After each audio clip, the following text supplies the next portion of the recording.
Alright mga utang, good morning sa inyo lahat. Ang oras ngayon mga alas 11 na ng umaga. So update tayo sa ating alagang mga hayop, manok at saka pato. So ating pakainin muna yung ating mga alagang pato. Yan. Pero pa dito akong saging, kawawala isang araw mga bato. Alright. So yun, siguradong ito ay mga gutom na. Pamirinday natin itong mga pato. Tsaka manok, itong manok mga batang binabalagya ko to, binibenta ko yun. Malaki na siya oh. Malaki na siya, pakita ko sa inyo yung binibenta ko yun. Malaki na siya. Siguro ito mga ano na yan, mga 3 kilo na yan o kulang 3 kilo yung manok. Native manok, binibenta ko yan. Tapos dito meron pa tayong isa. Bali 3 yung binibenta kong manok. Ayan, binibenta kong manok. Ito, ayan. Yung isa, mga 2 kilo na mahigit ha. Ayan. Tinatali ko kasi nga ano, nasa masasya na mahirap siyang ulihin mga kabatang. Meron pa ditong isa. Mga kabatang yan. Malaki ito may 3 kilo mga kabatang, laki. Grabe kalaki nito mga kabatang.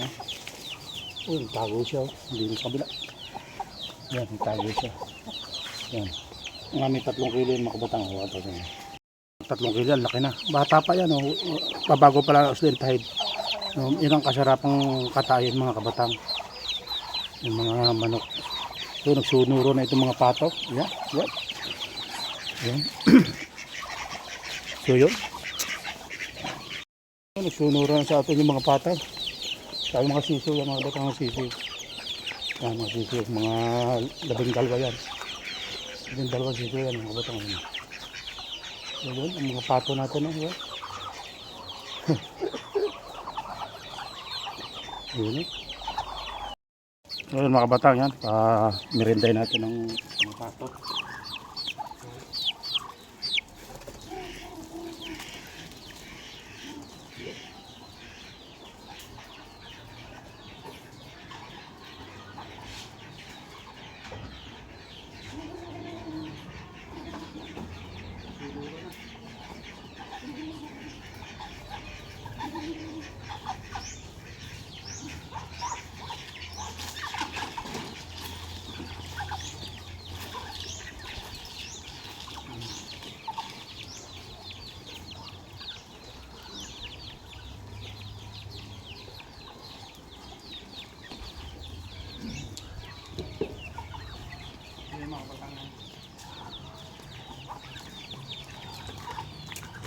Okay, nakabatang yan. Dahil yan dilaw.